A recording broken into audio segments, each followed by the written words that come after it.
Izin tiang Prof. Izin share.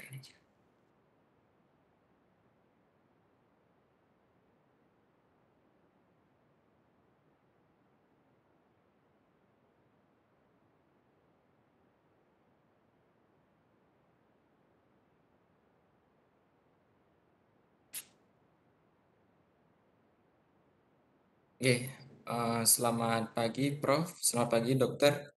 Selamat pagi teman-teman dan senior sekalian.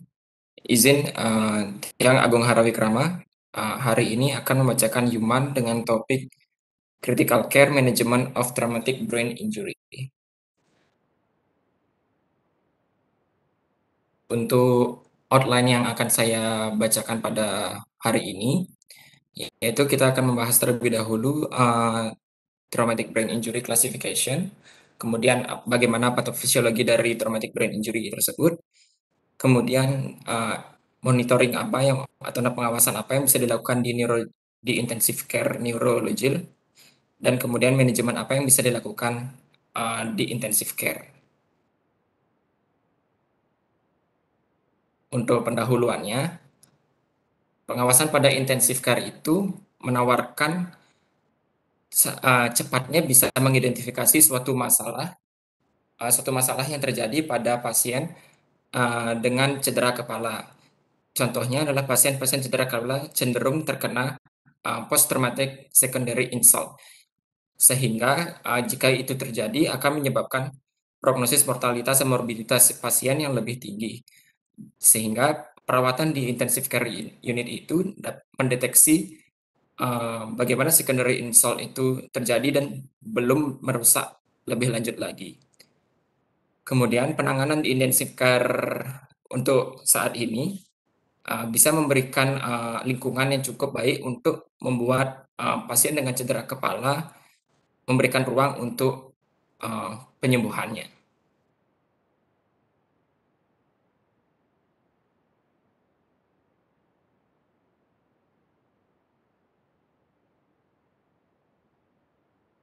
Untuk klasifikasi dari traumatic brain injury ini, uh, sebenarnya banyak injury yang betul skor-skor injury, keparahan injury yang dilakukan atau yang digunakan.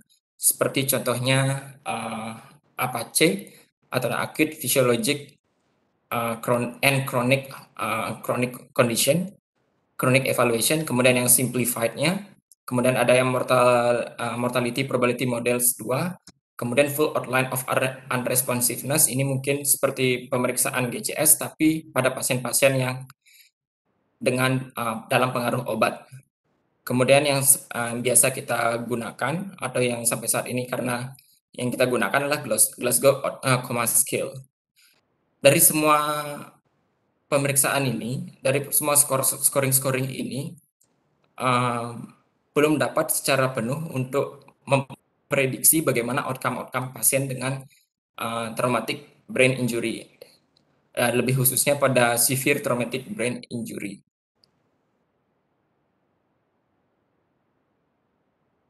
Dari traumatic brain injury itu kita paling sering menggunakan Glasgow Coma Scale, di mana Glasgow Coma Scale itu sendiri dibagi menjadi 3 klasifikasi, ada mild traumatic brain injury dengan Glasgow Coma Scale 14 sampai 15, moderate dari 9 sampai 13, dan kemudian untuk severe di bawah 9 atau 8 atau di bawah sama dengan 8 hingga 3. Kemudian kita bisa dari klasifikasi traumatic brain injury itu kita juga bisa melihat bagaimana tipe injurinya dari CT scan yang dilakukan atau pemeriksaan penunjang yang dilakukan. Apakah tipe benturan adalah vokal ataupun diffuse.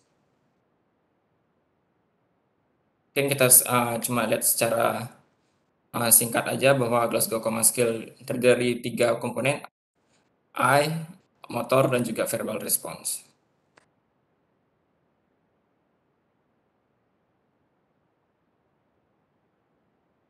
Kemudian dari pemeriksaan CT scan, di sini diklasifikasikan sebenarnya menjadi 6 skor, di mana diffuse injury itu dari 1, 2, 3, dan juga 4. Di sini kriteria-kriteria diagnostik dari diffuse injury itu bisa dilihat dari apakah ada hematom lebih daripada 25 mili, apakah ada abnormalitas, apakah ada kompresi pada cisterna brainstem, cisterna batang otak, dan apakah adanya midline shift. Pada pasien dengan diffuse injury 1, walaupun jarang sekali terjadi, di sini tidak ada ditemukan semua kategori tersebut. Kemudian dari diffuse injury 2 ditemukan adanya keabnormalitasan seperti adanya hematom, tapi tidak sampai lebih daripada 25 mili. Kemudian dari diffuse injury 3 ditemukan adanya abnormalitas dan juga adanya kompresi pada cisterna brainstem cisternanya. Senyuman yang ada di CT scan ini sudah mulai menghilang. Kemudian untuk diffuse injury keempat, tidak ada hematom yang lebih daripada 25 cc, tapi ada keabnormalitasan, adanya kompresi pada brainstem cisterna, dan sehingga adanya midline shift yang lebih daripada 5 mm. Sebenarnya apa kita gunanya kita mengkategorikan diffuse injury ini? Di sini dikategorikan diffuse injury ini untuk melihat bagaimana mortality rate pasien yang mengalami diffuse injury. Dengan diffuse injury pertama cuma 10%, kemudian diffuse injury 14%, diikuti dengan 34, dan yang paling tinggi diffuse injury keempat 56%. Jika dikaitkan dengan GOS atau Glasgow Outcome Scale selama 6 bulan survivability, poor outcome dikaitkan dengan pada diffuse injury ketiga dan keempat, di mana 2,5 kali lipat pada diffuse injury 3 dan 3 kali lipat daripada diffuse injury keempat.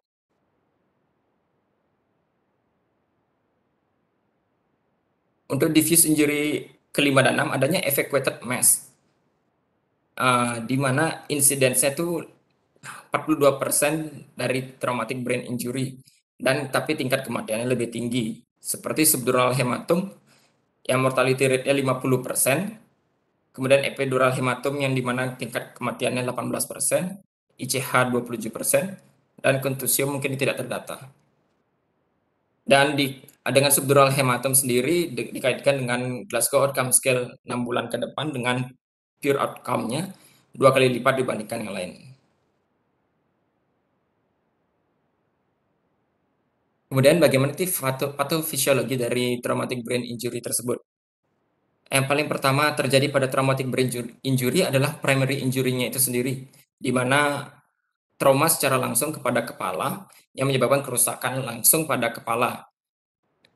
Dari kerusakan langsung pada kepala ini yang tadi saya sudah sebutkan bersifat lokal ataupun diffuse, di mana dari primary injury tersebut akan mengaktifkan kaskade secondary injury. Proses secondary injury ini sendiri akan menyebabkan proses-proses peningkatan intrakranial, kemudian iskemik darah yang bisa bersifat regional ataupun global, kemudian iskemik dapat terjadinya secondary ischemic insult, di mana bisa terjadinya hipotensi, kemudian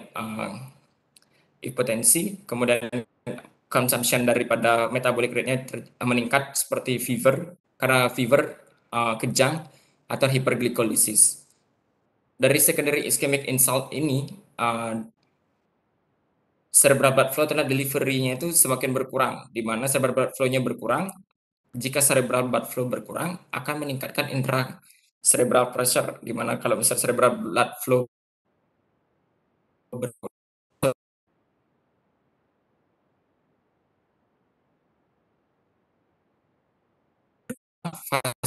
vasodilatasi pada otak, sehingga akan meningkatkan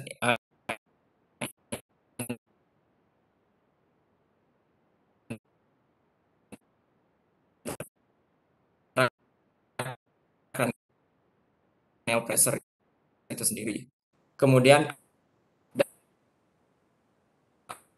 kalau sebelum primary injury terjadi, ada pasien-pasien dikaitkan dengan outcome yang lebih jelek dengan usia yang ekstrim seperti terlalu muda ataupun terlalu tua, ataupun ada genetic faktor.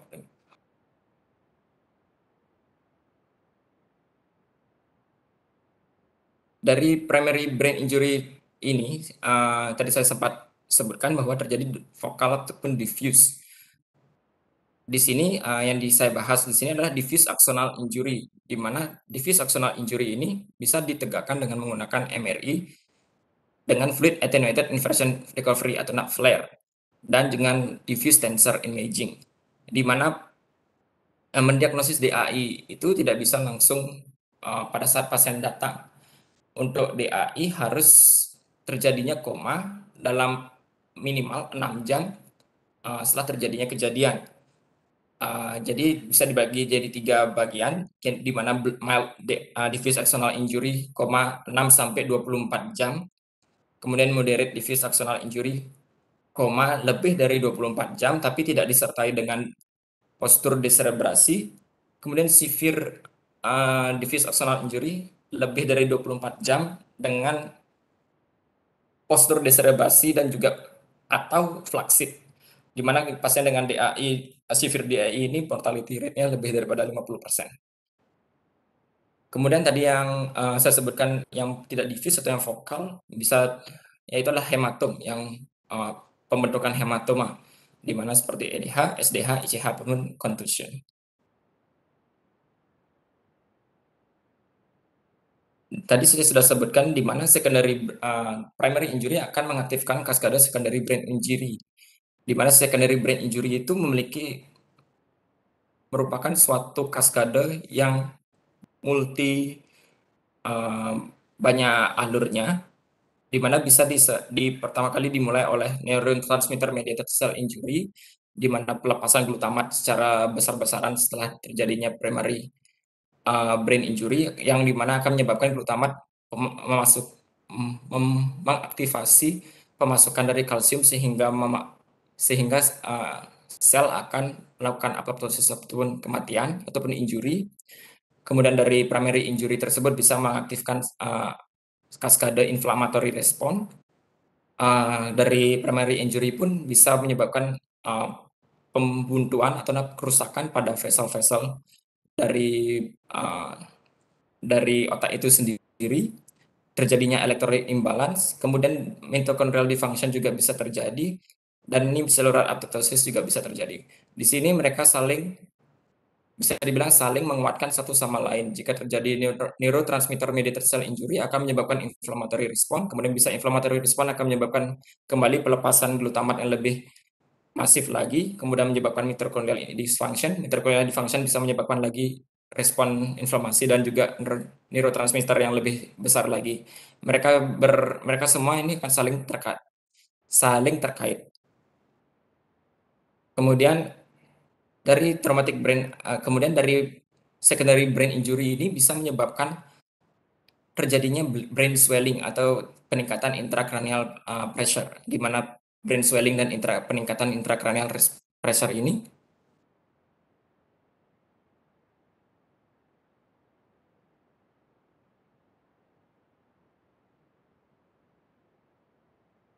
akan menyebabkan vasospasme.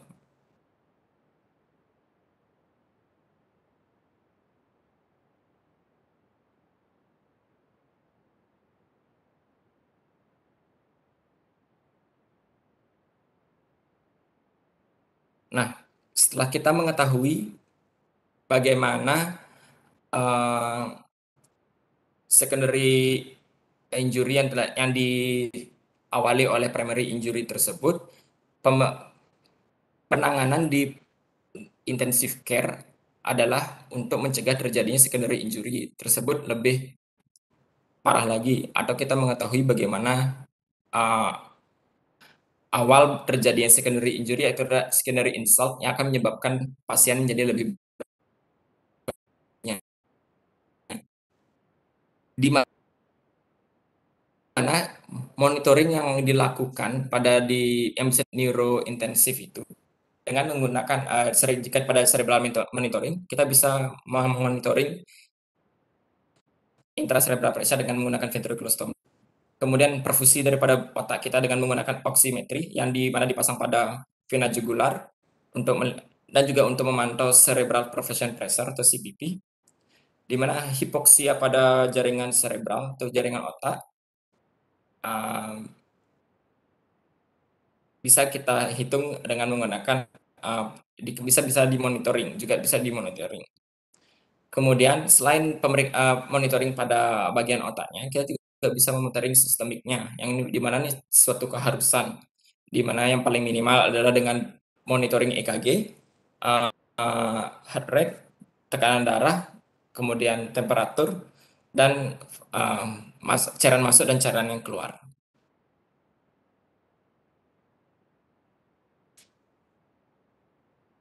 Di sini, pemeriksaan dari neurological status juga harus dilakukan.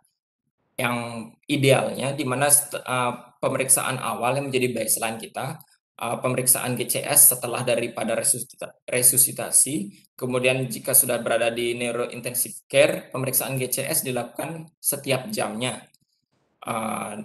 setiap jamnya di mana untuk melihat apakah ada penurunan daripada, nilai GCS itu sendiri, sehingga kita bisa mengetahui tindakan apa yang bisa kita lakukan selanjutnya. Yang di mana penurunan GCS bisa berkaitan dengan peningkatan intrakranial ataupun terjadinya cerebral ischemic. Yang di mana hal itu akan menyebabkan memperparah lagi secondary ischemic, menyebabkan secondary ischemic insult. Bagaimana cara, pemeriksaan daripada status neurologis itu? Yang paling standar adalah dengan pemeriksaan skor GCS, kemudian pemeriksaan saraf nervus cranialis, di mana yaitu pemeriksaan pupil dan juga pemeriksaan, fungsi motoriknya. Di sini seperti saya bilang tadi, pemeriksaan ini bisa kita menentukan apakah ada terjadinya perburukan kondisi ataupun terjadinya, perbaikan kondisi, atau tidak ada perubahan sama sekali dari penanganan yang kita lakukan.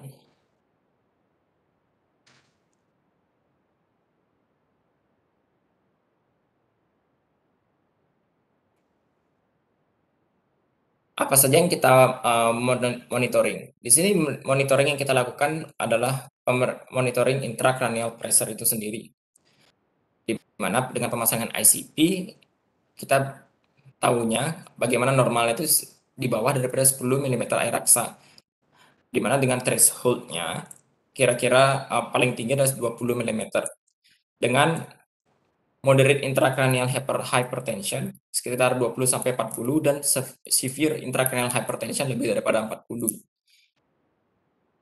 Di sini didapatkan, eee, indikasi daripada pemasangan ICP itu sendiri adalah pasien yang dengan, cedera kepala berat, di mana GCS-nya 3 sampai 8, yang telah dilakukan resusitasi juga masih didapatkan GCS 3 sampai 8 dengan CT scan yang abnormal.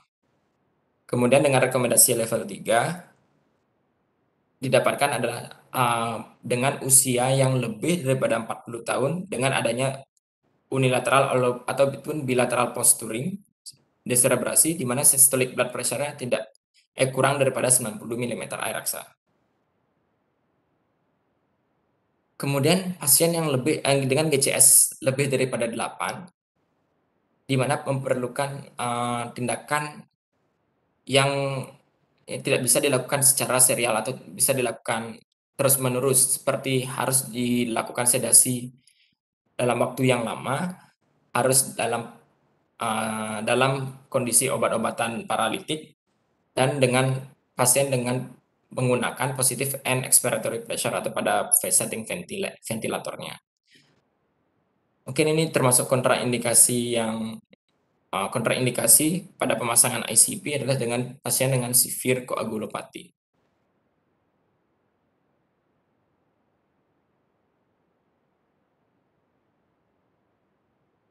Monitoring, apa hubungannya kita harus mengetahui ICP itu sendiri? Mengapa sangat penting untuk menghitung ICP? Di sini ICP itu berkaitan langsung dengan cerebral perfusion pressure, di mana cerebral perfusion pressure itu dihitung melalui mean arterial pressure dikurangin oleh ICP. Sehingga kita mengetahui apakah otak masih mengalami autoregulasi yang normal ataupun sudah tidak bisa mengalami autoregulasi. Otak yang otak yang sudah yang autoregulasinya masih baik didapatkan kira-kira CPP yang lebih daripada 50. Sedangkan kalau sudah daripada 50, pasien, autoregulasi sudah semakin berkurang dan bisa terjadi iskemik pada otaknya. Di sini selain juga, menggunakan ICP, kita juga bisa menghitung, aliran daripada, darah itu sendiri. Kita, dengan menggunakan transkranial Doppler. Di sini kita bisa melihat bagaimana lokal cerebral blood flow dilihat.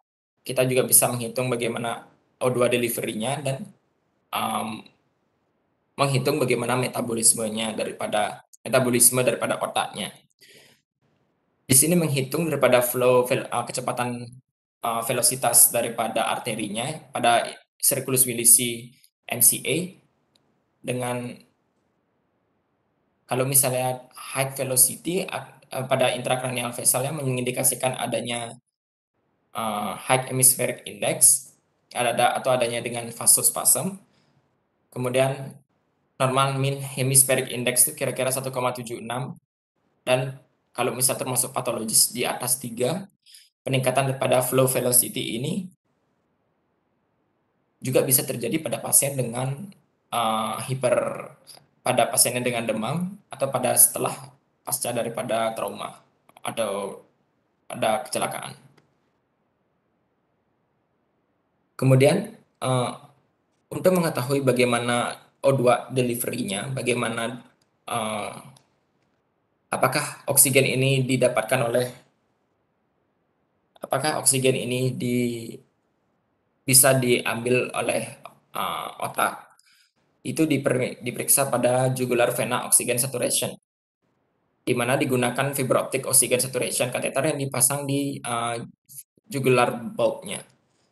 Normalnya sih 40-50%, di mana dari kalau head injury oksigen yang didapatkan oksigen yang diambil berkurang sehingga yang balik atau vena jugular oksigen yang balik ke vena jugular akan juga lebih daripada 50%.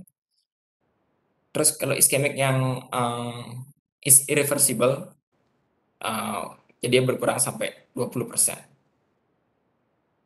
Mungkin set kateter yang dilakukan di sini adalah pada pasien dengan yang diffuse atau global oksigenasi dipasang pada flow yang dominan. Atau kalau pada pasien dengan focal injury dipasang pada sisi lesi yang ada. Tentu saja ada komplikasi pada pemasangan karotid arteri pada pemasangan daripada jugular vena oxygen saturation ini atau fiber optic oxygen saturation ini. Bisa terjadi karotidnya bisa terjadi terpuncture atau tertusuk dan bisa terjadi perlukaan pada sel-sel saraf di leher, terjadinya pneumotorak, infeksi, dan bisa meningkatkan ICP atau bisa menyebabkan trombosis juga.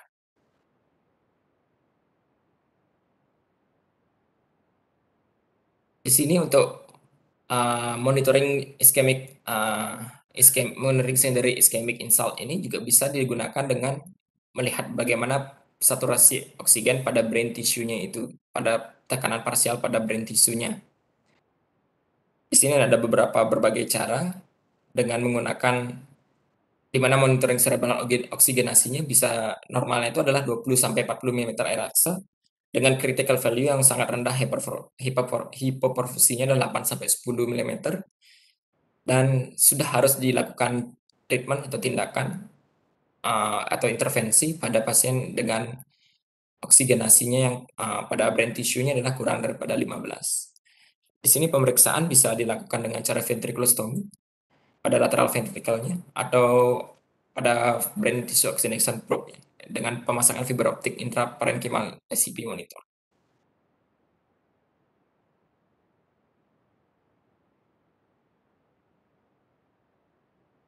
Di sini juga salah satu menilai bagaimana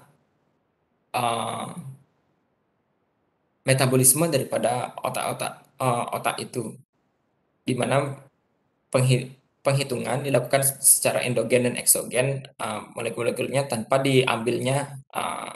digunakan tisu sampling atau diambil jaringannya.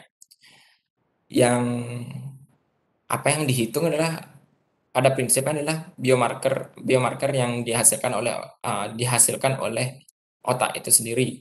Sepertinya marker-marker dari cerebral metabolisme dari otak, marker-marker iskemik, atau marker-marker yang berhubungan dengan, eee, penggunaan energi ataupun pengkonsumsian energi.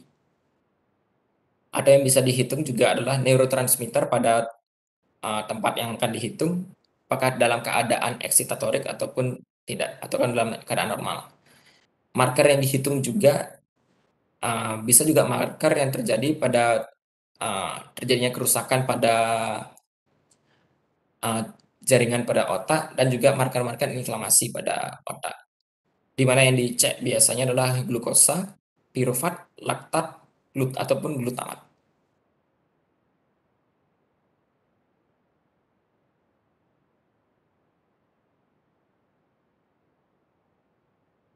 Kemudian bisa juga dilakukan, monitoring dengan EEG atau Bispectral Index, bisa melihat adanya Bispectral Index, evok potensial, dan electrocorticographic monitoring. Di sini pasien dengan traumatic brain injury bisa terjadi seizure yang tanpa adanya terjadi konvulsi. Tapi kalau misalnya kita tidak mengetahui itu terjadinya suatu seizure ataupun terjadi suatu kejang, ini akan mempengaruhi, demand metabolic rate-nya, sehingga meningkatkan metabolic rate-nya dan pengonsumsian daripada glukosanya. Jika kita tidak tahu, ini akan menyebabkan perburukan, kondisi terhadap pasien karena demand-nya lebih tinggi, glukosanya yang diperlukan lebih tinggi, tapi input yang kita berikan kurang, akan menyebabkan katabolisme. Di sini didapatkan adanya, dari datanya ditemukan bahwa pasien mengalami traumatic brain injury, 2,5-5%-nya mengalami kejang dengan seluruh tipe, kejang. Dengan adanya critical injury, dengan adanya sequelae 7% sampai 39%. Pada pasien yang mengalami kejang ini, bisa terjadi desaturasi pada vena jugularis karena tadi yang saya bilang adalah peningkatan demand oksigen dan juga glukosanya, dan harus dilihat dengan ICP ventriculostomy apakah terjadinya edema atau peningkatan intrakranial.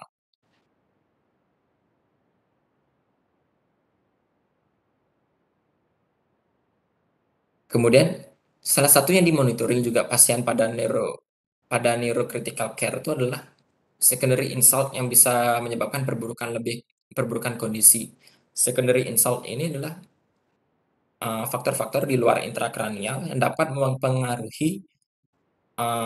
mempengaruhi kerusakan lebih lanjut daripada, pasien dengan traumatic brain injury. Contohnya salah satunya adalah hipotensi, di mana hipotensi ini memiliki artian dengan MAP kurang daripada 80 milimeter air aksa, dan ini akan sangat berkaitan dengan, eee, outcome neurologis yang sangat jelek atau sangat buruk, di mana yang harus dimonitoring biasanya dilakukan pemasangan arterial kateter dan untuk mengecek atau untuk monitoring blood pressure secara terus-menerus atau secara real time. Goal daripada perawatan neurointensif ini adalah memberikan MAP lebih daripada 80 atau 90 milimeter air raksa, atau dengan CPP yang 60 milimeter air raksa.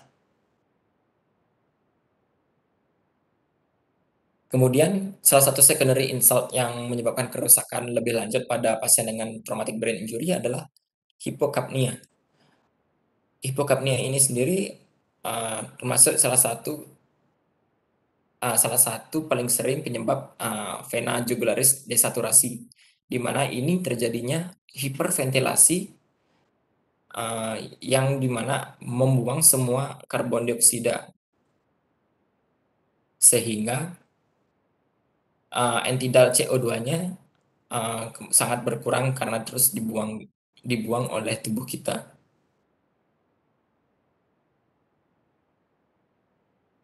Salah satu yang lagi adalah hipoksia. di mana pasien dengan memiliki hipoksia, pasien dengan traumatic brain injury mengalami hipoksia meningkatkan mortality rate hingga 50%.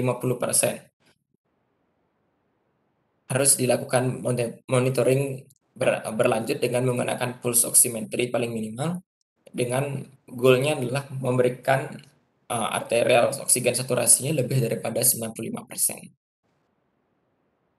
Pasien mengalami anemia pun termasuk juga secondary insult, di mana tidak ada oksigen yang bisa dibawa.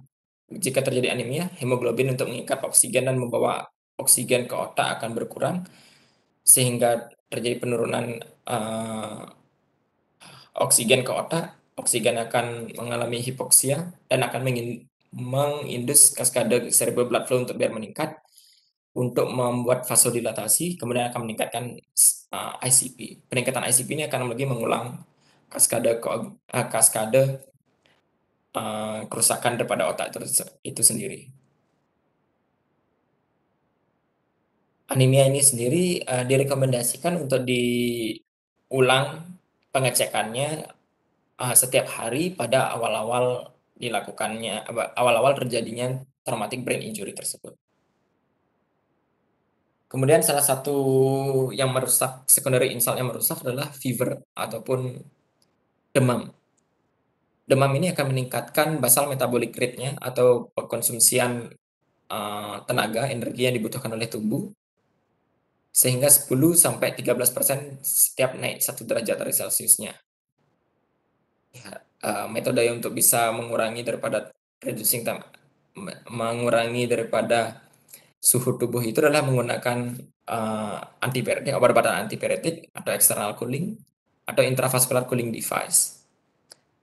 Yang idealnya lagi adalah pemeriksaan atau monitoring daripada fever itu atau demam itu dengan menggunakan rectal temperature.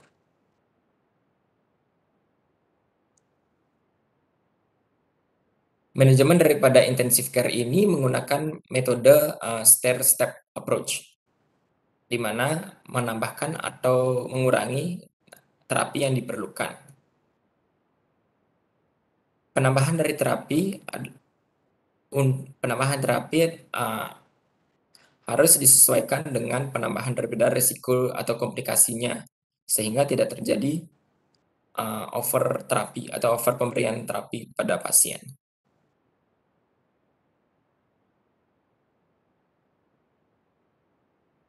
Hal-hal secara umum yang dilakukan pada penanganan di neurointensive care, di mana dari posisi pasien itu dengan elevasi kepala sekiranya dengan sudut 30 derajat untuk mengurangi venous resistance yang balik ke arah jantung, sehingga bisa mengurangi intracerebral pressure tanpa mengurangi CPP ataupun cerebral blood flow.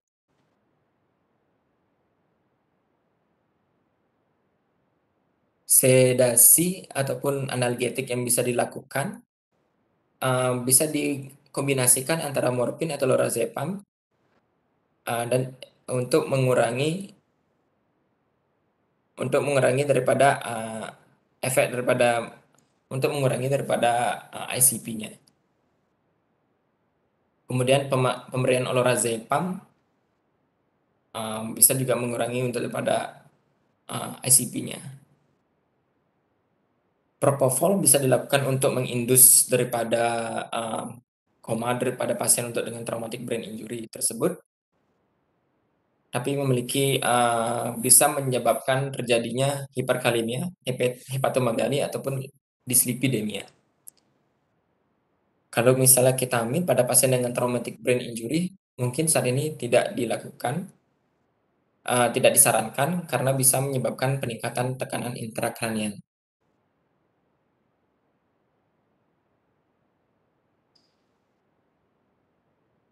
Kemudian treatment lain adalah bagaimana cara memaintain atau menjaga bagaimana hipertensi itu biar cerebral perfusion pressure masih baik pada pasien dengan traumatic brain injury. Dalam pasien dengan traumatic brain injury, dalam hal ini pasien dengan severe traumatic brain injury karena autoregulasinya mengalami kerusakan, bisa terjadi hipertensi sistemik yang secara terus-menerus dan akan dilakukan itu merupakan kompensasi untuk meningkatkan cerebral blood flow dan akan menyebabkan peningkatan ICP. Vasodilatasi, hypertensive drug atau obat-obatan hipertensif yang dilakukan bisa menggunakan biasanya nicardipine, hydralazine ataupun nitroprusid, yang dimana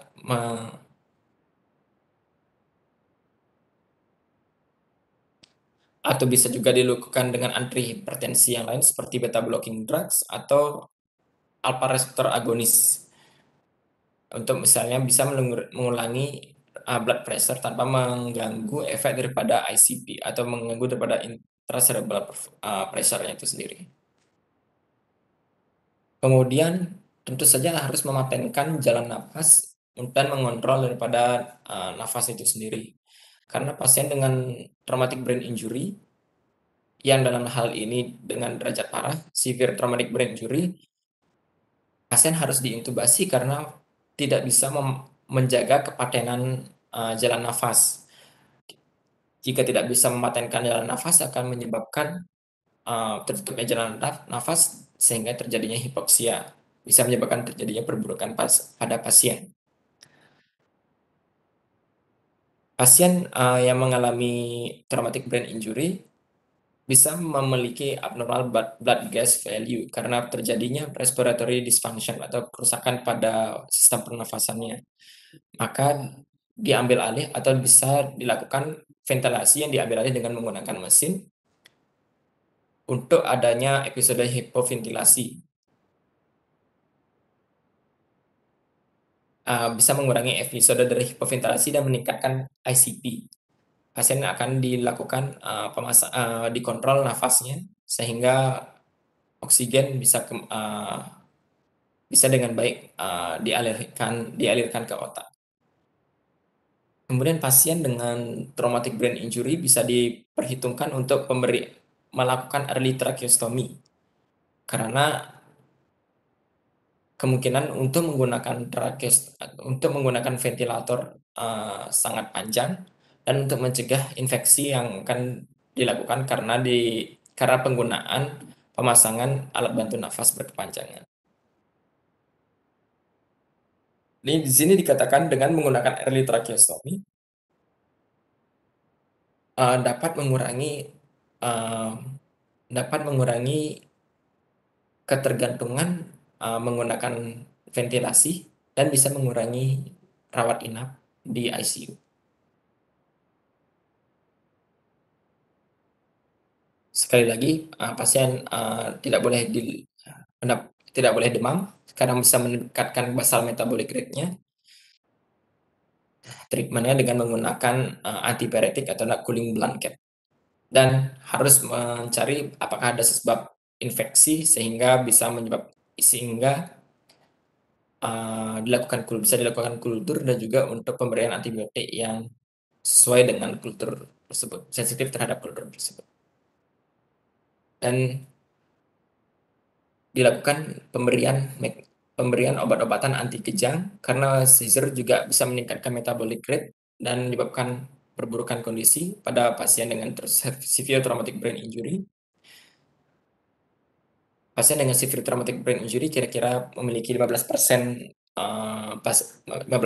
untuk mengalami kejang, di mana diberikan phenytoin 15 ml per kilogram IV dengan kecepatan 25 mg per menit.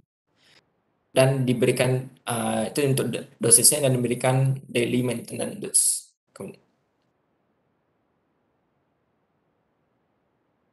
Karena perawatan di ICU itu sendiri juga bukan merupakan perawatan yang di tempat yang aman. Pasien dengan perawatan di ICU rentan juga terhadap tingginya terkena insiden pneumonia atau infeksi pada paru-paru. Di sini infeksi pada paru-paru dikaitkan dengan penggunaan ventilator atau alat bantu nafas yang berkepanjangan. didapatkan data kira-kira 40% pasien yang dengan severe traumatic brain injury mengalami pneumonia sebanyak 40%. Di sini antibiotik propilaksis yang disarankan, tapi tergantung dengan sebaran bakteri pada rumah sakit sendiri-sendiri. Di sini disarankan dengan menggunakan cefuroxime 1.500 mg IV setiap 12 jam setelah diintubasi atau ampicillin sulbactam 3 gram dalam waktu 6 jam selama 3 hari. Di sini dikatakan sangat mereduksi atau mengurangi signifikan insiden daripada pneumonia itu secara signifikan. Dengan memberikan antibiotik profilaksis ini juga dapat mengurangi pneumonia yang dikaitkan dengan penggunaan ventilator berkepanjangan.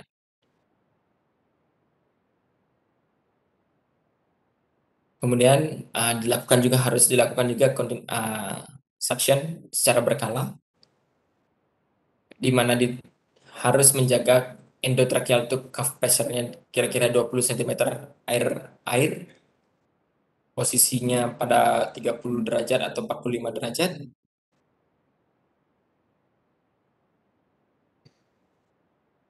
Dan jangan sampai tub atau selang nafas untuk terkontaminasi.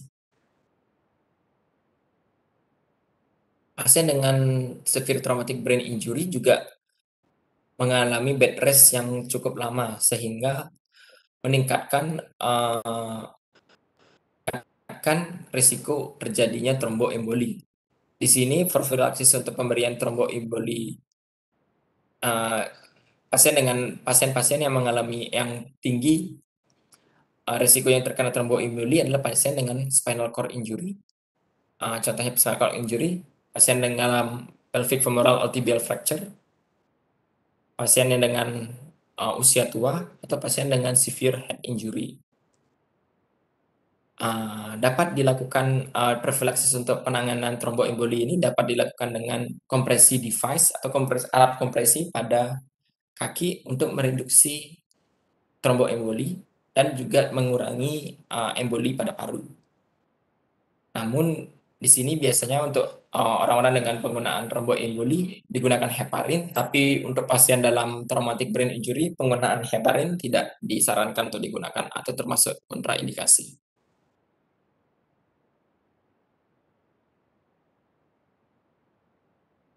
Pasien-pasien yang dalam traumatic brain injury yang lama dalam keadaan tidur, dalam keadaan bed rest, di mana akan terjadi peningkatan produksi daripada gastrin dan juga asam lambung atau gastric acid. Histamin kemudian juga akan dilakukan pemberian proton pump inhibitor yang lebih baik dikomunikasikan dengan sukralfat untuk pasien-pasien yang mengalami traumatic brain injury untuk mengurangi insiden gastric ulcer. Di mana di sini histamin 2 blocker dapat dikaitkan dengan meningkatnya insiden trombositopenia, sehingga di sini disarankan penggunaan proton pump inhibitor atau dengan menggunakan sukralfat atau dikombinasikan lebih baik, pilihannya lebih baik untuk mencegah terjadinya gastric ulcer tersebut. Kemudian harus dilakukan dihitung bagaimana support daripada nutrisi, karena pasien dengan cedera kepala berat akan mengalami hipermetabolik dan juga katabolik, di mana jika nutrisi yang diberikan tidak mencukupi diperlukan akan mengambil nutrisi-nutrisi dari bagian tubuh lain dan akan membuat kerusakan-kerusakan pada otak yang lebih tinggi lagi karena kekurangan daripada nutrisi untuk membangun. Jadi dikatakan di sini setiap berkurangnya 10 kilokalori per kilogram dapat meningkatkan 30-40% kematian pada pasien dengan traumatic brain injury. Bagaimana cara penghitungan support nutrisi ini? Dengan cara resting energy expenditure ini berdasarkan dari umur, berdasarkan dari gender, laki-laki atau perempuan, dan berdasarkan daripada berat badan dan juga berat badan dan juga tinggi badan. Selain nutrisi, pemberian cairan dan juga elektrolit harus di-maintenance dengan baik dengan menggunakan normal salin 35 ml per kilogram per hari setelah resusitasi. Pasien yang mengalami diabetes insipidus atau hipernatremia dapat menggunakan desmopressin asetat 2 hingga 4 mikrogram IV. Di sini pasien dengan diabetes insipidus pada traumatic brain injury dikarenakan berkurangnya tidak cukupnya sirkulasi yang didapatkan untuk masuk ke ADH atau antidiuretik hormon. Kemudian pasien dengan hiperglikemia harus dikurang target blood sugar-nya adalah di bawah daripada 180 mg per desiliter.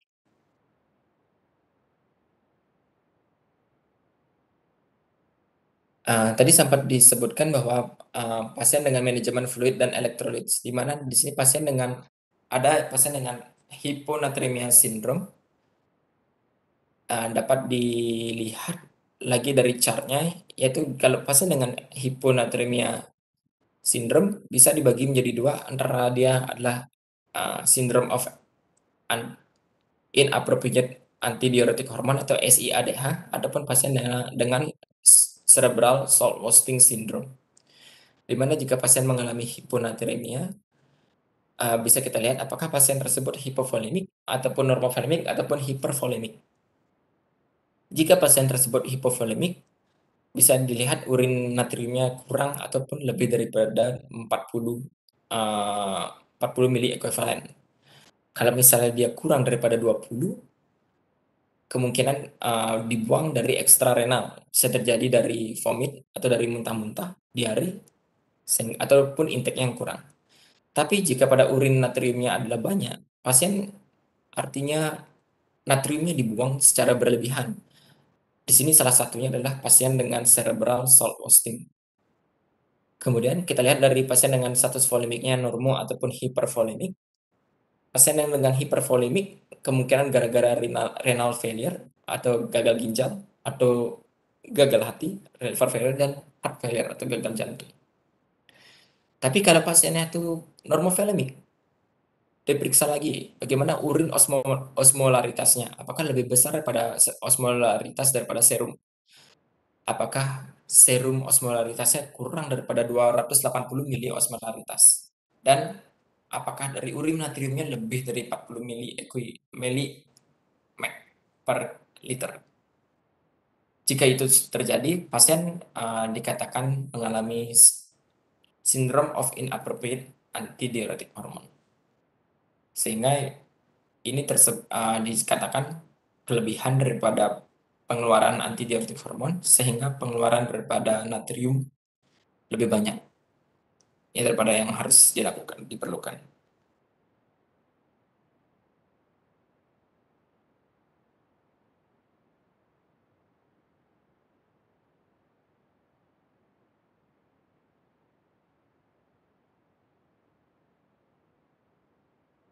Kemudian ada beberapa lain juga yang harus dilihat, pasien dengan hipopituitary hormone, di mana pituitary axis pituitary axis mengakibatkan 3 bulan pasca injury menyebabkan kerusakan pada gonadotropik, dengan kemudian diikuti oleh kortikotropik dan somatotropik dan tirotropik. Adrenal insufficiency adalah merupakan yang paling sering terjadi dengan gejala seperti hipotensi, hipoglikemi, dan hiponatremi. Hipotensi atau hiponatremi dapat dilakukan dengan terapi tambahan dengan menggunakan hidrokortison 50-100 mg per 8 jam atau dengan menggunakan infus sebanyak 15 mikrogram per kilogram berat badan per jam. Kapan dilakukannya surgery pada pasien-pasien dengan cedera kepala? Pada operasi-operasi yang tidak emergensi dapat ditunggu, dapat ditunda hingga beberapa hari sampai kita yakin bahwa intrakranial hipertensinya sudah uh, teratasi.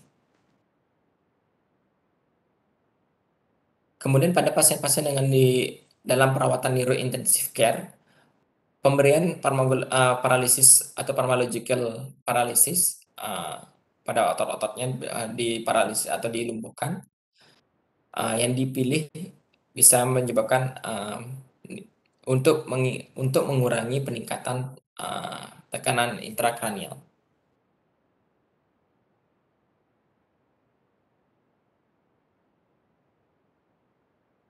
Kemudian sindrom dari kelemahan daripada pasien dengan weakness syndrome in critically ill patient, pasien bisa dilihat pada pasien dengan yang mengalami kelemahan, pada pasien dengan terventilator, pasien dengan corticosteroid, kemudian pasien dengan neuromuscular blocking agent dan beta-2 agonis dan methylxanthine ataupun aminoglycoside akan menyebabkan miopati.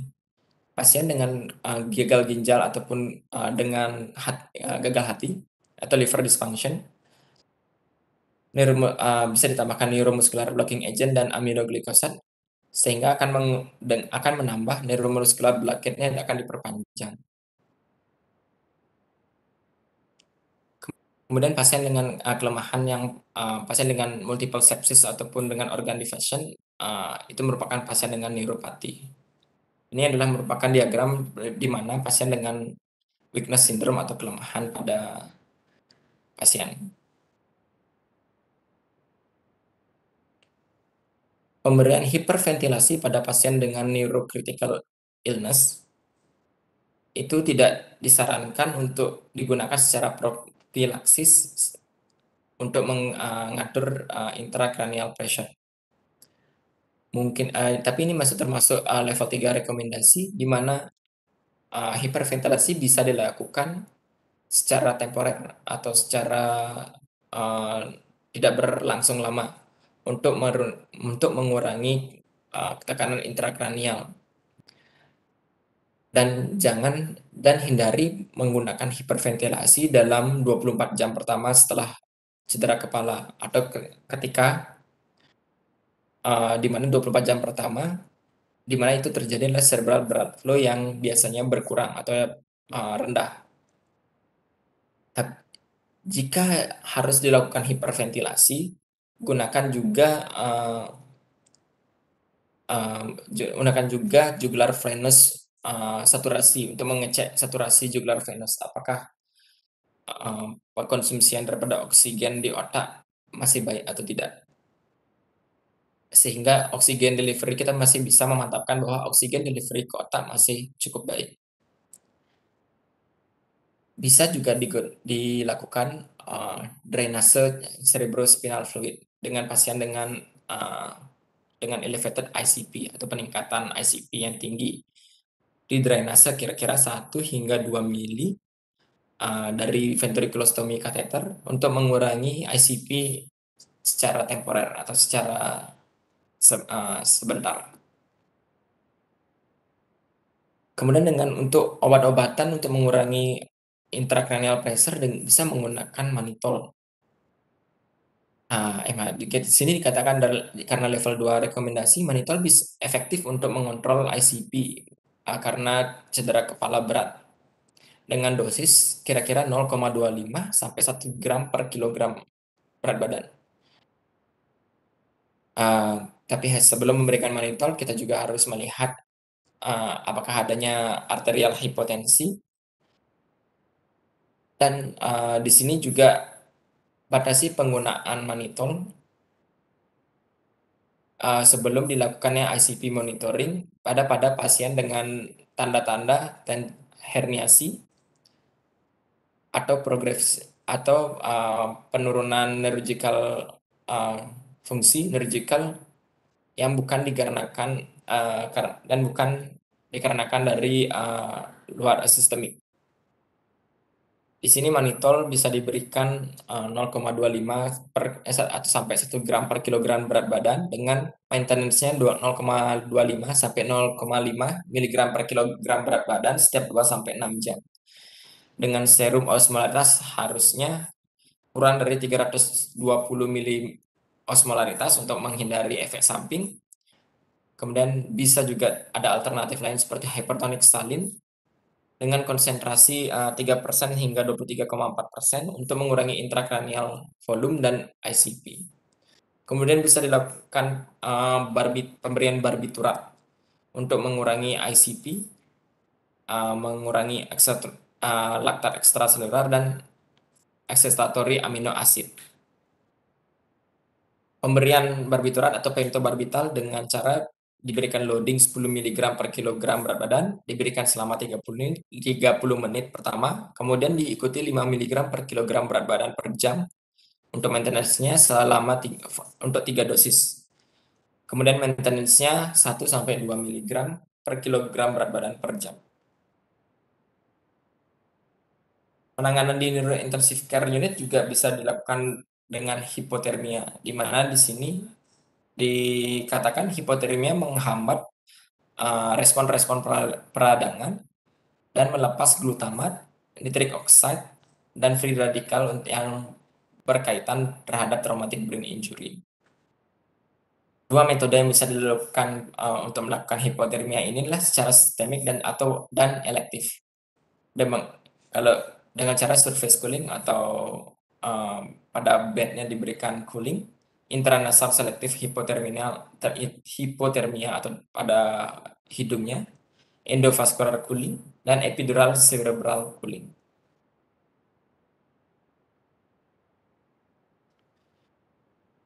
Jika penanganan ICP sudah tidak bisa menggunakan pemberian obat-obatan ataupun pemberian obat-obat tambahan, bisa dilakukan decompressive craniectomy. Decompressive craniectomy ini dilakukan pada pasien yang intracerebral pressure-nya tidak bisa dikendalikan.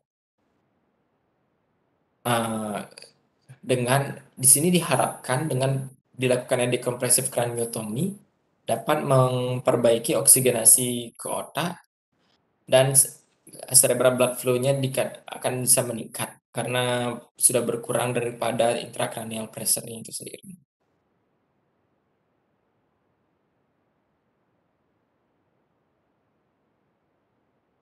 Jadi pada cerebral ischemia, goal terapi yang kita lakukan adalah mengoptimumkan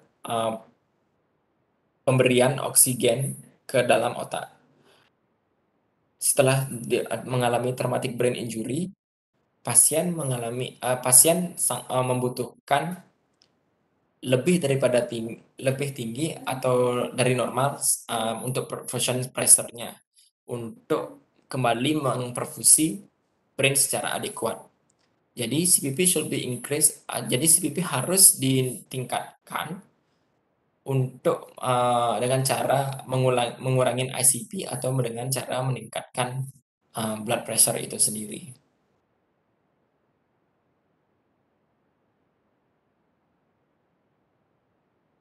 Jadi bisa beberapa obat-obatan bisa dilakukan untuk meningkatkan blood pressure itu dengan menggunakan sympathomimetic action.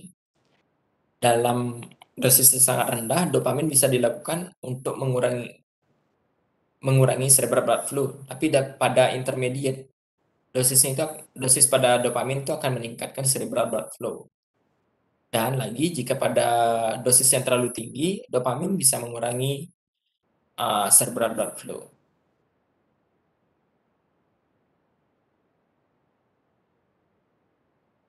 Pada secondary ischemic insult yang ingin kita tangani, yang ingin kita cegah pada pasien dengan hipotensi, bisa diberikan loading cairan, kristaloid, ataupun koloid, ataupun darah, tergantung dengan klinis yang dilihat. Pada pasien dengan hipoksia, bisa meningkatkan fraksi oksigen ventilator atau meningkatkan positif and expiratory pressure-nya. Pada pasien dengan anemia, bisa dilakukan transfusi packed red cell. Pada pasien dengan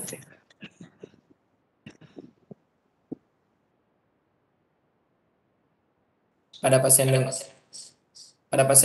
yang mengalami kejang bisa untuk menghentikan kejang secara short acting-nya diberikan diazepam 5-10 miligram IV atau lorazepam 2-3 miligram IV atau dengan long acting pemberian phenytoin dengan loading 15-20 miligram per kilogram berat badan dengan kecepatan 25 miligram per menit dengan maintenance dose-nya 300-400 miligram per hari.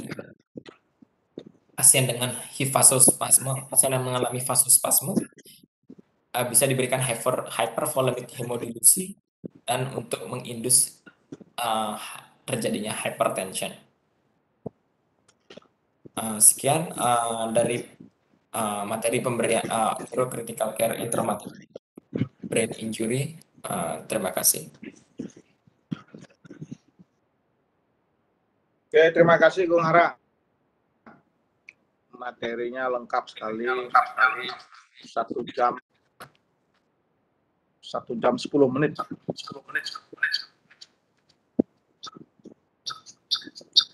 Coba stop share konten. Pasang videonya. Kamu lihat siapa aja yang hadir ini.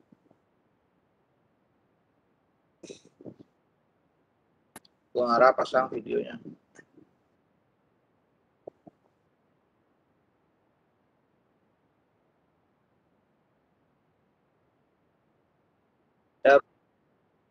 Rupanya Gung Hara ini berbakat jadi dosennya, jadi pelan-pelan, jadi mendap-dap menjelaskan sehingga tidak cukup pelan ya. Dan ada koas yang benar, sudah dasar-dasar.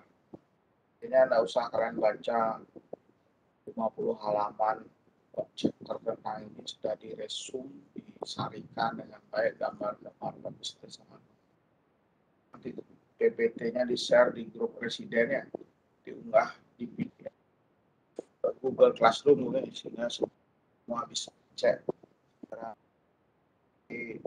Perlu belajar tentang neurointensive care, ini resumenya sudah. Ada pertanyaan silakan, barangkali ada 1-2 pertanyaan.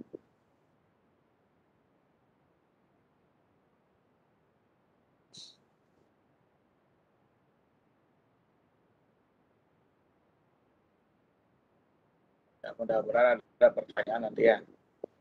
Jadi selalu diingat, cedera kepala, ada primary brain injury, ada secondary brain injury. Ternyata ada tertiary brain injury juga ya. Pada saat benturan, impact, itu primer. Jam pertama, dari milisekund sampai 2 jam pertama itu udah primer. Direct, kepala, membentuk kepala, membentuk scalp, atau kombinasi scalp, tulang, brain, dan brainstem. Pasti terganggu blood flow pertama, karena pasiennya pingsan. Saat pingsan, aliran darah tiba-tiba berkurang drastis. Baik karena hilangnya tonus simpatis untuk akselerasi dan lama-lama baiklah bangun lagi pasien saya di mana saya gitu ya. Dan pasti pasien yang pingsan itu apnu sesaat, perfusi tiba-tiba, gangguan metabolisme. CKR pun head up oksigen. Prof, dok, saya enggak ada sesak, enggak, bukan untuk sesaknya oksigen. Jadi kita balikkan itu laktat karena impairment metabolismenya lewat laktat dehidrogenase enzim balik ke pirufat gitu. Syaratnya harus dikasih oksigen sungkup 10 liter. Kalau Anda lihat di ATLS itu bukan 6 liter, 10-12 liter sungkup tapi tidak lama-lama juga ya. Jadi 6 jam aja cukup, setelah itu kembali sesuai indikasinya. Kalau cukup ganol ya silakan. Kemudian iskemia yang terjadi tadi itu sudah membawa efek baik dari jangka pendek maupun jangka panjang. Paling tidak terjadi gangguan permeabilitas BBB, blood brain barrier, terjadinya udem, swelling. Makanya sering Anda lihat pasien CKR, habisnya hilang, bisa menghilang ya. Itu karena tadinya ada anaerob, biar sebentar terjadi anaerob. Tujuannya ya menyediakan ATP. Kuncinya di ATP, jadi ATP providence-nya sangat atau benda. Jadi semua usaha-usaha untuk menyediakan energi itu ya, baik dengan memecah pirufat langsung tanpa oksigen jadi laktakan 2 ATP maupun memecah cadangan-cadangan yang ada. Demikian semua mengarah ke failure of energy supply, meskipun tujuannya baik, tetap cukup 2 ATP. Nah itu di suara saya masih terdengar ya? Masih, Prof. Masih, Prof. Ada yang dengar nggak ini? Ternyata saya sama Bung Hara aja. Kan pecol kita diskusi. Selain Bung Hara ada yang datang nggak? Ada yang hadir nggak ini? Atau cuma nama aja? Banyak kegiatan. Izin hadir, Prof. Izin, ya hadir, Prof. Iya ya. Jadi terutama untuk yang baru-baru saya harus mengejar kognitifnya ya, meskipun senior juga kadang-kadang lupa, bagus lah Bung Hara mau bermain. Nah, setelah primary brain injury itu mulai jam kedua sampai 3 hari 72 jam itu yang seperti Bung Hara sampaikan terjadilah secondary brain injury.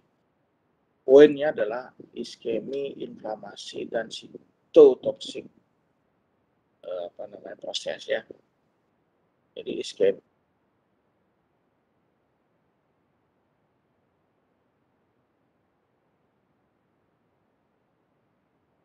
sebelum proses jaringan, sebelum kematian, sebelum mekanisme kaskade kaspase juga 3, 6, 7, 8, 10 untuk kaspase eksekutor istilahnya itu larinya ke apoptosis, mati juga saya. Sebelum itu iskemi dulu. Iskemi inflamasi. Makanya yang kita lihat di scan katanya brain swelling, nah itu inflamasi. Radiologinya melihatnya cuma sulcus gyrus hilang, Sylvian Fisher menghilang, densitas di brain itu berkurang. Nah itu di secondary brain injury proses ya.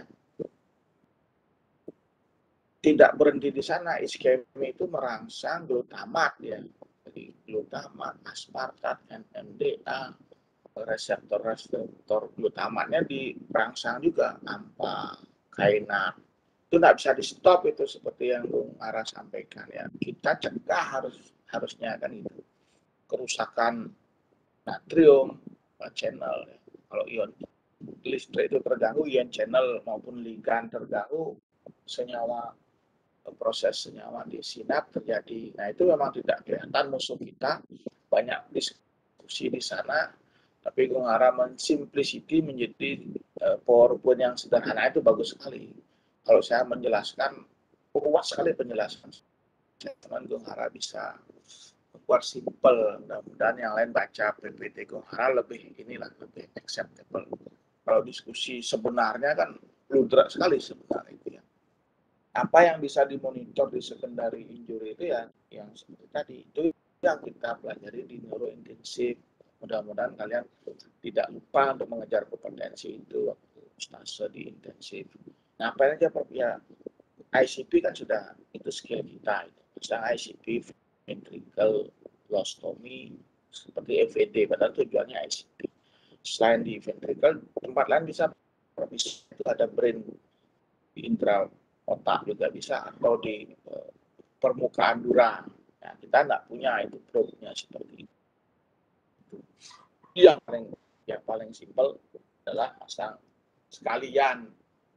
EPD untuk mengurangi pressure, bisa drenase 1 cc per kilo badan, ditarik 25 cc, 25 cc udah turun pressure-nya biasa. Itu yang biasa kita kerjakan. Selain monitor IPP, yang anestesi kerjakan bukan kita dua ya. Jadi saturasi jugular vena. Ya kita kan lihatnya biasanya saturasi di SpO2 di jari itu. anestesi pasti masang sesuatu. Kita harus tanya, beli masang apa itu? Dia pasti bilang di vena jugular. Kelihatannya masang CVC, tapi tolong perhatikan monitor yang dipasang itu. Di vena dia juga masang di arterial lain, di apa namanya radial arteri. Bukan di vena apa namanya dia masang infus atau vena di punggung tangan ini untuk masang infus. Ada di baliknya itu dia pasang di radial arteri. Tolong diperhatikan itu. Ada, tapi kalian mungkin enggak gitu ya. Jadi anestesi pasti masang itu arterial lain, intraarterial. Jadi ada tensi dua di sana. Tensi dari brachial arteri lewat tensi manual manometer biasa sama intraarterial pressure. Itu dijaga sama anestesi. Dan dia masang CVC.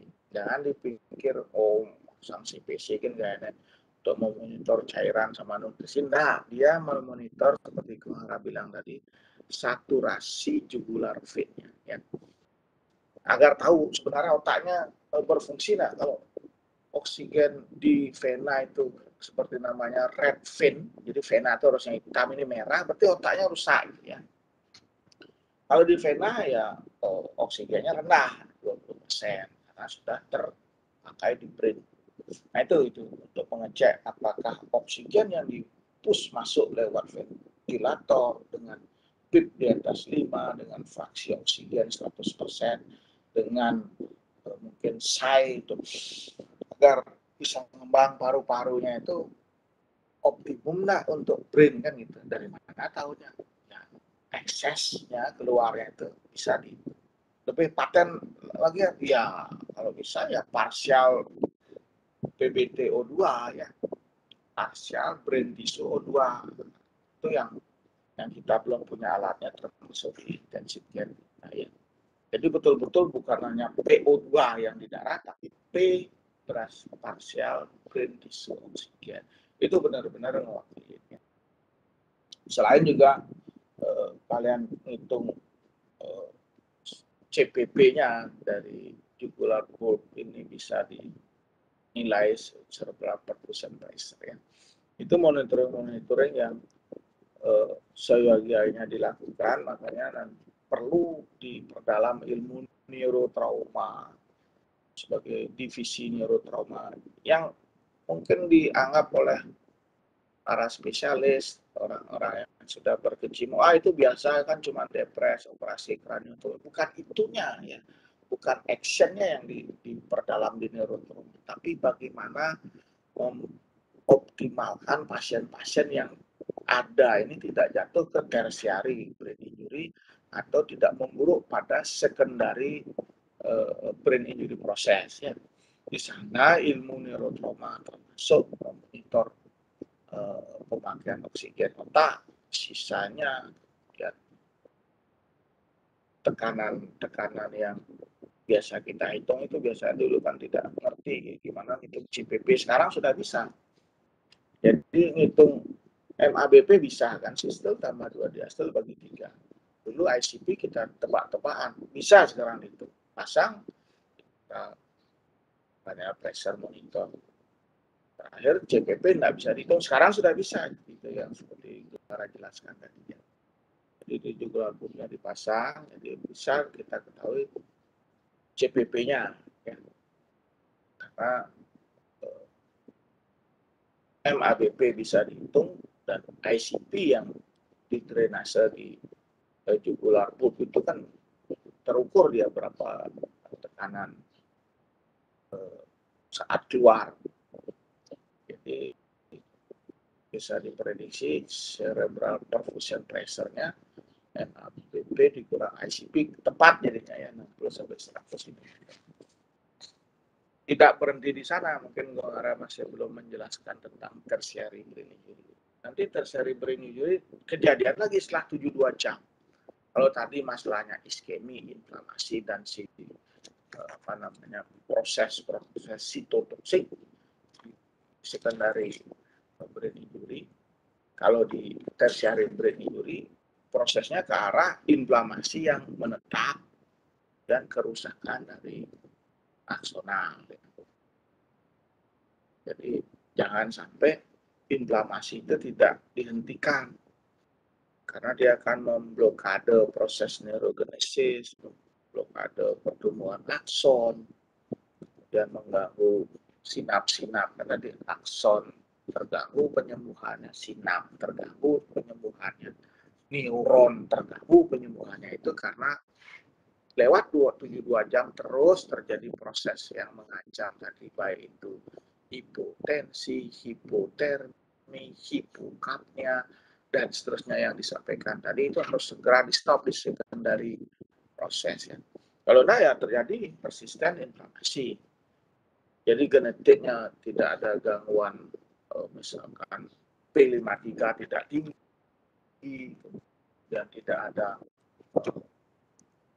misalkan BDNF tidak tinggi, dan produksi reaktif oksigen spesies. Nah, tapi karena terjadi persisten inflamasi, ROS naik, BDNF naik untuk memperbaiki meskipun akhirnya turun lagi setelah 7 hari. Kemudian ada gen untuk perbaikan PARP, terpaksa dia tercetus tinggi meskipun tidak mempunyai genetik seperti itu, jadi epigenetiknya terpacu ya. Axonal damage itu yang disebut sebagai diffuse axonal injury karena sebenarnya diagnosisnya lewat patologi anatomi PA postmortem ya, kita lihat axonal bulb swollen dan bulging. Tapi disepakati bahwa based on kita bisa tebak-tebakan ya, satunya dengan CT scan itu di diffuse axonal injury atau garis miring brain injury bisa ditebak dengan gambaran di CT scan. Kalau dulu dari 1 sampai 4, tadi yang terbaru sampai 6 ya, silakan itu tambah dengan apa namanya yang dioperasi dan tidak operasi ya, surgically mass effect-nya. Nah, kerusakan di axonal akson itu akan mengarahkan kepada neurodegenerasi. Kalau iskemi mati, nekrosis, neurodegenerasi menua sebelum waktunya. Tapi kalau diambil alih oleh Caspase lewat Caspase 6 sebagai eksekutor, dari Caspase 3, 6, 7, 8, dan 10 eksekusi, bisa lewat apoptosis, lewat PAX, lewat BCL2, 4W. Jadi banyak usaha-usaha untuk memperbaiki. Tapi apoptosis terjadi. Apoptosis itu sel suicide untuk menyelamatkan yang lain. Tapi yang sel suicide ini ya kalau syukur-syukur sel yang tidak elekuan. Kalau yang elekuan ya jadi pasiennya tambah lior, tangkapnya berkurang kan. Jadi peningkatan kerusakan akibat persisten inflamasi itu sangat berperan pada proses tertiary brain damage.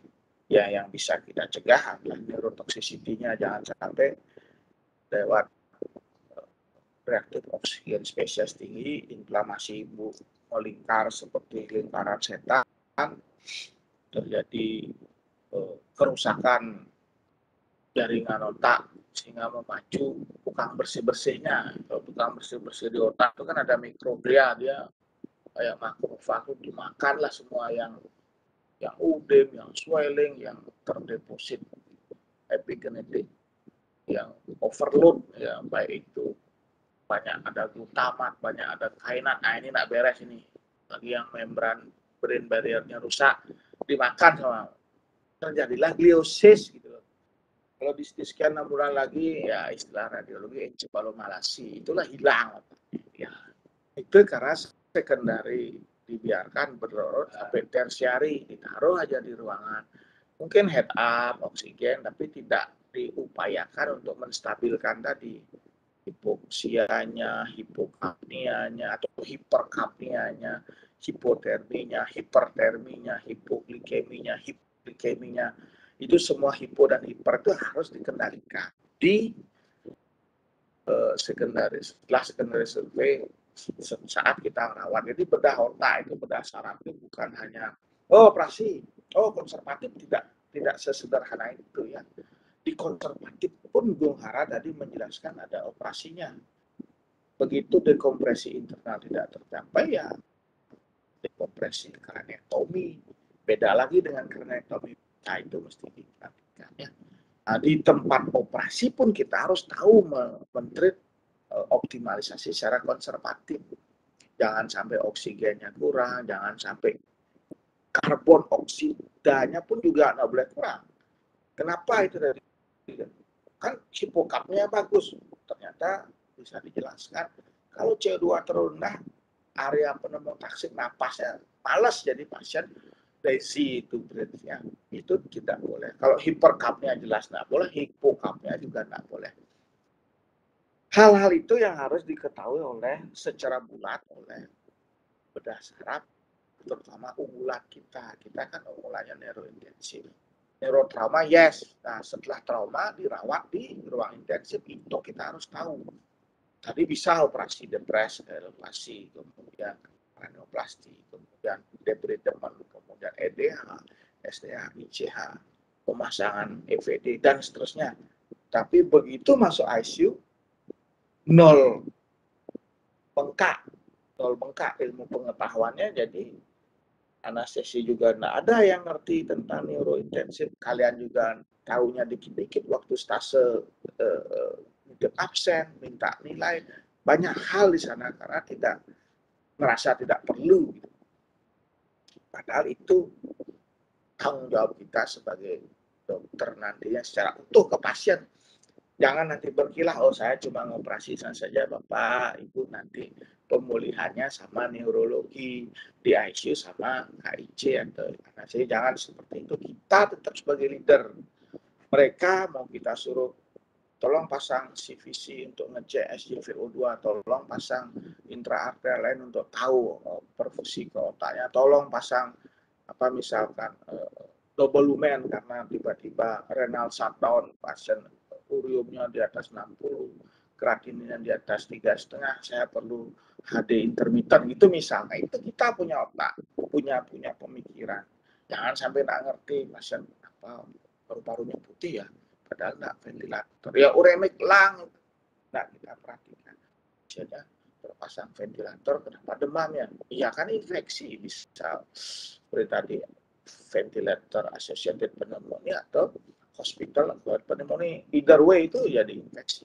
Apalagi pasiennya daya tahan tubuhnya rendah, kemungkinan juga mau nggak tahu minum steroid dan apa karena penyakit autoimun misalkan. Ya kuman-kuman yang aneh-aneh bisa masuk ke sana. Yang umumnya komensal bagi kita, bagi dia menginfeksi.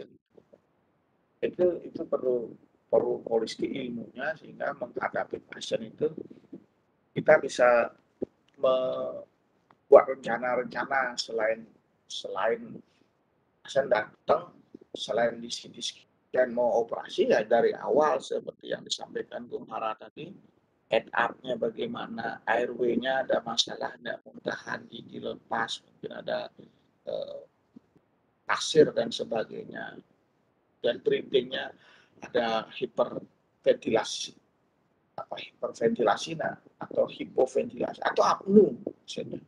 Nah itu mesti di awal ketahui. Dan tensinya cenderung tinggi atau cenderung shock. Nah itu perhatikan apakah tensi tingginya karena memang hipertensi atau karena kompensasi kasing. Sistolit tinggi, diastolit normal. Napasnya berarti penuh. Ya, itu perlu dilihat. Kemudian pasiennya gelisah, perlu ditidurkan kah, perlu sedasi kah. Pasiennya nyeri sebagai tanda vital kelima, fifth vital sign itu nyeri tidak boleh. Tapi ingat, jangan langsung narkotik. Itu meningkatkan, semua narkotik meningkatkan intracranial pressure, maka tidak tepat. Kalau tiba-tiba tadi sempat dilakukan petidin, pasien CKR, ngapain? Kasih yang peripheral dulu ya. NSAID lah, silahkan. Jangan ke central painkiller. karena seperti di tabel yang disampaikan Gohara itu. Kalau sedasi kok boleh Prof? Ya itu tidak mempengaruhi ICP. Musuh kita ICP. Mau dikasih midazolam, mau dikasih benzodiazepam, silakan apa yang tersedia kan gitu. Tapi painkillernya jangan langsung ke fentanyl, betadine, morfin itu jangan dulu ya. Kalau dioperasi perlu beli karena memang nyerinya luar biasa. Ya. Jadi efek peningkatan ICP itu makanya pasien yang tidak perlu urgent sekali operasi pada head injury jangan dioperasi dulu karena primernya anestesia ngasih narkotik memang ya Valium, SI atau midazolam, fentanyl, SA itu kan primernya itu udah naikin ICP makanya tunggu dulu pasien-pasien yang brain injury ada fraktur maksila, ada fraktur dari radius ulna jangan operasi di hari pertama paling tidak tanda-tanda klinis ICP pasien tidak muntah, tidak gelisah, sistolik tidak lebar, tekanan nantinya tidak lebar. Oh ini clinically tidak ICP meningkat, nah baru di ACC ya. Jangan juga terlalu lama lewat poliklinis itu keterlaluan itu orang pasien datang sekarang fraktur jaw lewat poliklinisnya gimana orang pulang makan ya yang masuk akal ya. Jadi itu yang perlu kalian sikapi selain nyeri dari pencegahan kejang ya pencegahan kejang kalau ada iritasi kortek kalau ada darah di otak di kortek ya bukan di subarachnoid kalau subarachnoid masuk spasme dia ya jangan nyaplir jawabannya tadi pas kuning report ya kalau di laserasi kejang kontusi kejang EDH bisa kejang SDH kejang nah, SAH fase spasme, bukan nanti kejang. Ya. Nah itu antara tahu dan tidak tahunya abu-abu gitu jadinya. Daripada salah kasih aja. Nah, jangan apalagi pas ada transaminitis kan pemecahan penetrenya di liver ya. Jadi resume dan overview sudah saya kasih. Barangkali ada pertanyaan satu atau dua untuk Gohara silahkan ya.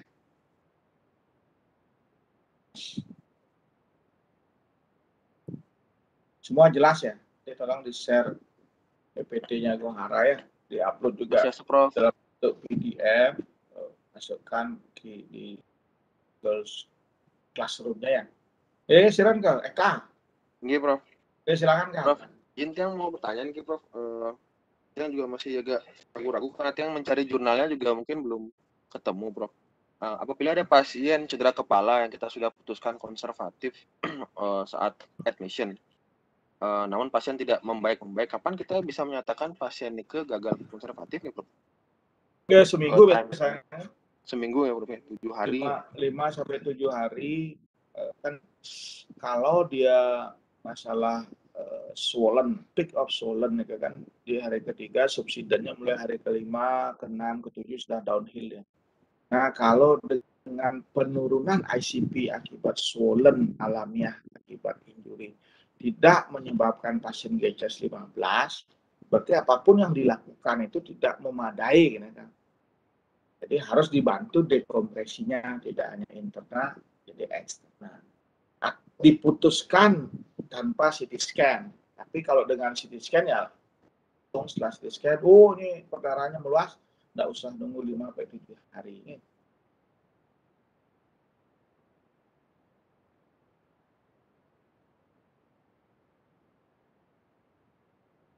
Jadi konservatif gagal, nggak bisa dalam 1 hari. Kemarin di konservatif, besoknya operasi aja, itu pakai feeling, itu harus ada klinis yang jelas.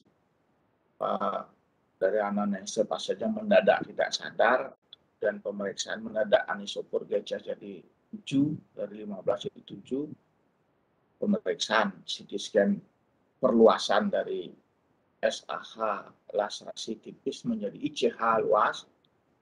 Ya nggak usah nunggu konservatif gagal. Ada perburukan dari perdarahannya kan langsung operasi. Nah, manakala semua itu tidak terjadi, GCS tetap GCS 11. Nyeri kepala ya nggak hilang-hilang. Sudah hari ke-6. Kalau UDIN kan udah hilang. Itu misalkan kita makan nggak mau, keluarga dok gimana nih dok kok nggak sembuh-sembuh. Nah itu artinya konservatif gagal. Manakala di dalam otaknya ada perdarahan yang doubt, ragu-ragu kita. 25 cc kurang, 19,5 cc. Miliansip 5 mili kurang, 4 mili itu misalkan. Kan kita in the first place ya konservatif, tapi kan angka-angka itu kan suatu alat bantu. Proses di dalam otak kita kan memang tidak jadi 15 pasiennya nyeri kepala terus-terusan. Nyuh makan nggak mau ya itu konservatif. Either way bisa diskusikan ulang kalau pembiayaan tidak menolak untuk itu. Beberapa cuma sekali sekian ya jangan terbuntu untuk melakukan action. Konservatif gagal, tindakan dekompresi eksternal karena dekompresi internal tidak memakai. Tapi kalau bisa di-scan di rumah-rumah sakit swasta, pasiennya private, asuransinya bagus, tidak apa-apa.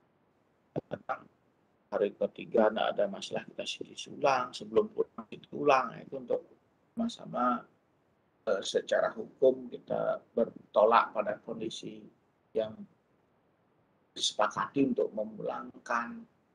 Belum bagus kok dipulangkan, nah tidak ada kalimat seperti itu. Nah, sudah baik Bu, ini sudah hari ke-6 keluhannya. Salah poliklinis dengan tablet, jangan nanti komplain keluarga. Ya. Kira-kira begitu ya Kak. Baik, kalau ada pertanyaan, terima kasih atas perhatiannya. Mudah-mudahan kakak-kakak kalian yang berjuang di PIT sukses itu ya. Mudah-mudahan ada yang champion pulang nanti ya. Besar harapan di Chief